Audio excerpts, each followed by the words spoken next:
I'm Michael P. Haymans. I've lived here in Charlotte County since 1960. My dad was born in Wauchula, as was his dad, so we didn't come from too far away, just up the river. Dad came here after law school in 1960, and he was the first non-family member in the Farr law firm. And so it was Earl Farr and Drayton Farr. Earl Farr started that law firm in 1924, and then his son joined the law firm with him in the early 50s, and then my dad in 1960 became an attorney at the Farr law firm, and within 3 years he was a partner, and he remained a partner in practice there until 1991, when he was appointed to the bench as a county court judge by then Governor Lawton Chiles to replace John P. Shannon, who had died while in office as a county judge. So in 1960 we moved here. It was my mom and my dad, myself at 6 years old. Actually, I turned 6 here, and my brother Dick, Richard Lee Haymans, who was born in Gainesville, and he was 2 years younger. And then my youngest brother, Branch, was born here in September of 1960. So the family's been here ever since.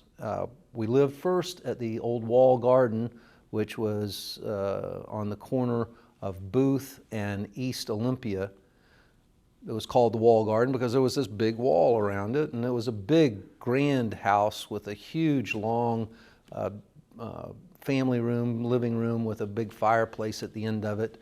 I had fountains in the yard, and Dad rented that. I don't know what the rent was at the time, but we were across the street from longtime residents, the Haymans, Joyce and Walina Haymans, and their children, Kathy and Jeff.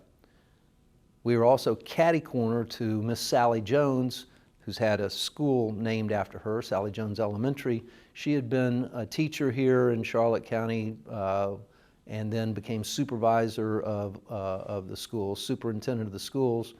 And she had retired, and that school had just been named for her, and that's where I went, first grade, right on through to sixth grade, matriculated from Sally Jones to Punta Gorda Senior High School, where I graduated from Charlotte High School in 1972.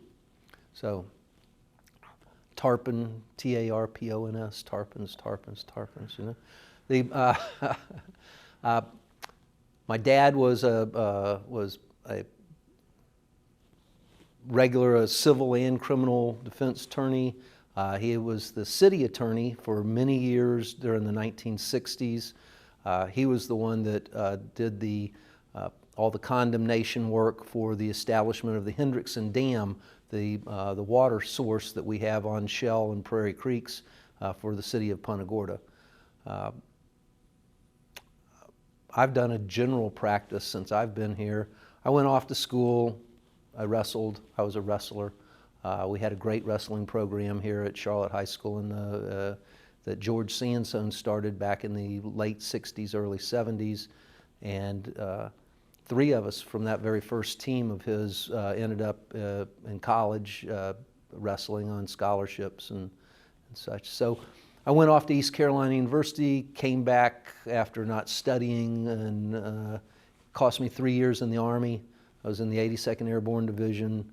I was stationed at Fort Bragg, North Carolina, and I became a clerk typist, really. I was trained as a mortar crewman, but ended up, when I got to permanent duty, I was assigned to a headquarters company, and there weren't any mortars being shot from headquarters.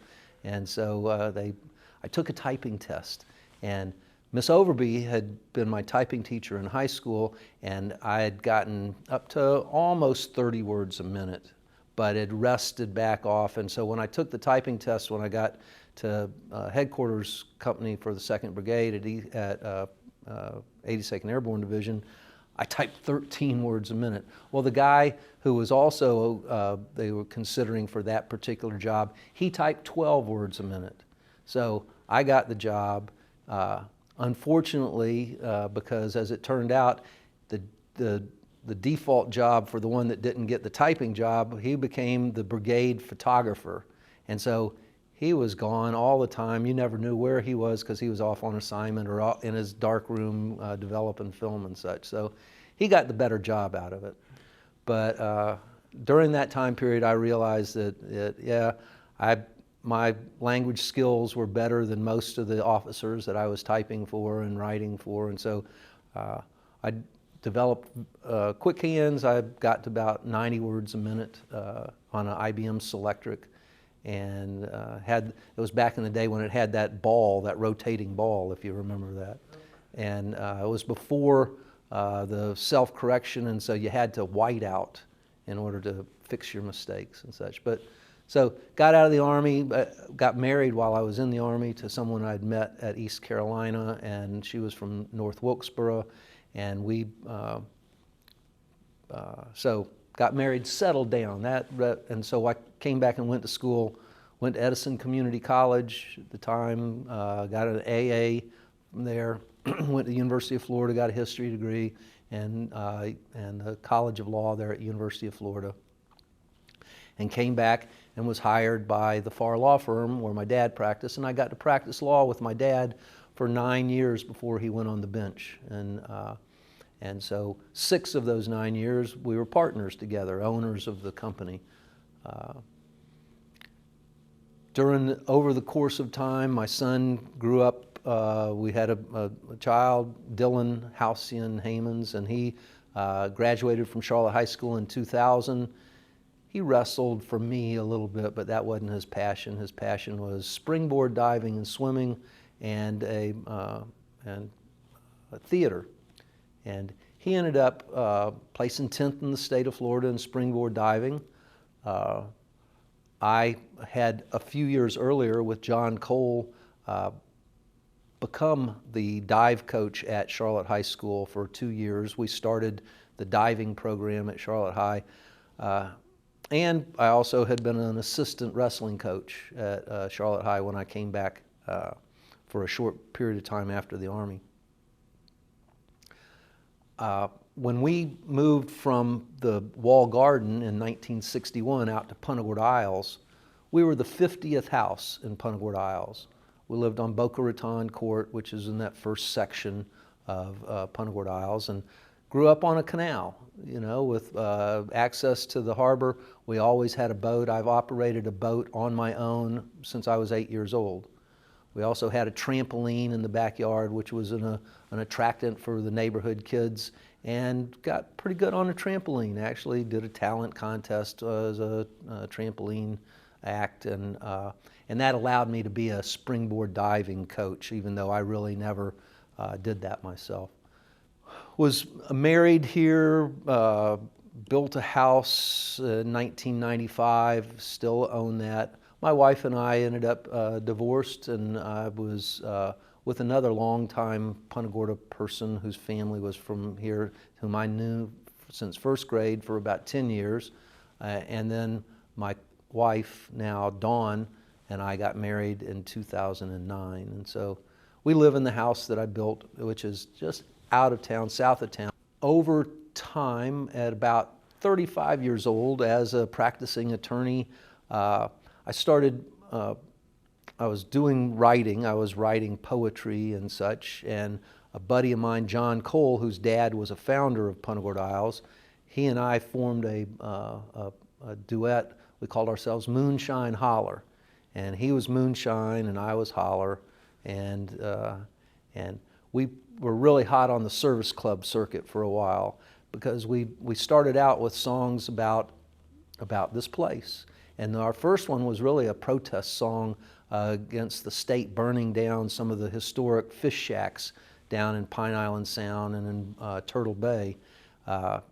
And we got on TV, on the nightly news with our protest song and such as that. And then that got us into the Rotary clubs and the Kiwanuses. And so we figured, well, if we're going to be out on the circuit here, we better learn some more songs, write some more. And so we ended up writing songs, and I became known as sort of a troubadour and a teller of tales of Punta Gorda and this community.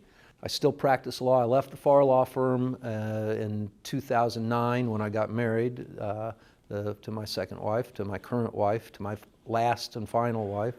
It was a good run, but I now have hung a shingle on my own on the corner of Sullivan and West Olympia, just a block from where the Farr Law Firm had its first office, or the office that I was in when I was practicing with them, until it moved over to Nesbitt near the new courthouse. So I'm at 215 West Olympia, and I play music. I became part of a group called YRI, You Wrote It, You Read It, which has been meeting since the late 80s, since about 1987, 88.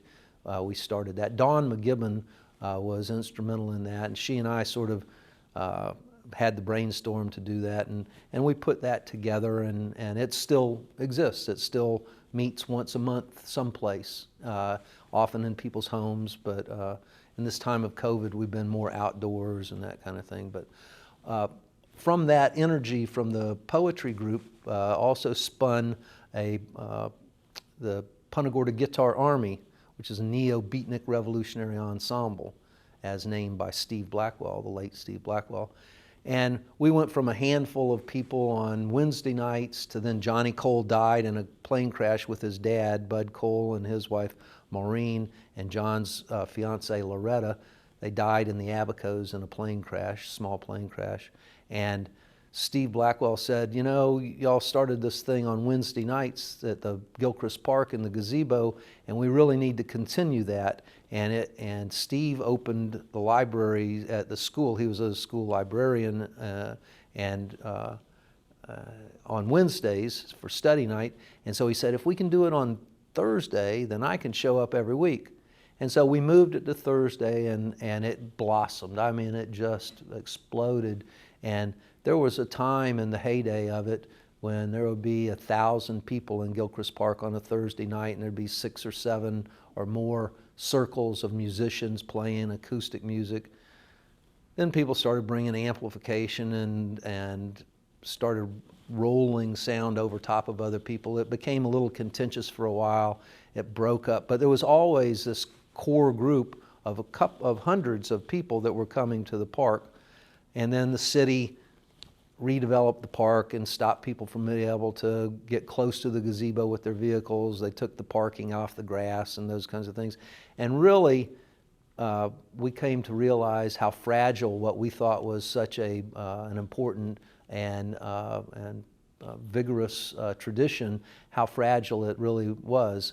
And we never could convince the city that what they had done was that they had actually done something to tear down a hugely popular. I know people that moved to Punta Gorda because of the music scene in the park, surrounded in the park. Another part of the energy of a lot of the same people that were involved in all that was back in 1991, we started the Freedom Swim. And so Frank Deskin and Sandy McGibbon and I we wanted to do something, but we didn't want to raise money for anybody. We're all involved, very involved in charitable organizations and such. And so we were sort of burnt out on that. We wanted to just do something for the heck of it and for the pure joy of doing it. And so we conceived of this notion. At first we were going to ride bicycles and then run and then swim, sort of a triathlon kind of deal. We said, are we out of our minds? This is the 4th of July. Let's have fun. And so we just knocked the run and the bicycle out of it, and we have a swim. And the swim is such that it's not a race, it's just a bobble fest across the harbor. And Frank and I, Paul Popper is another. We always, when we do it, we make sure that we come in last, so that the folks that are tending and looking after people know that we're in, it's clear, and they can go back to normal operations. But that's been going on for more than 25 years now. Of the things in Punta Gorda that we've been involved in, I'd say the YRI, the Punta Gorda Guitar Army, and the 4th of July Freedom Swim are the 3 primary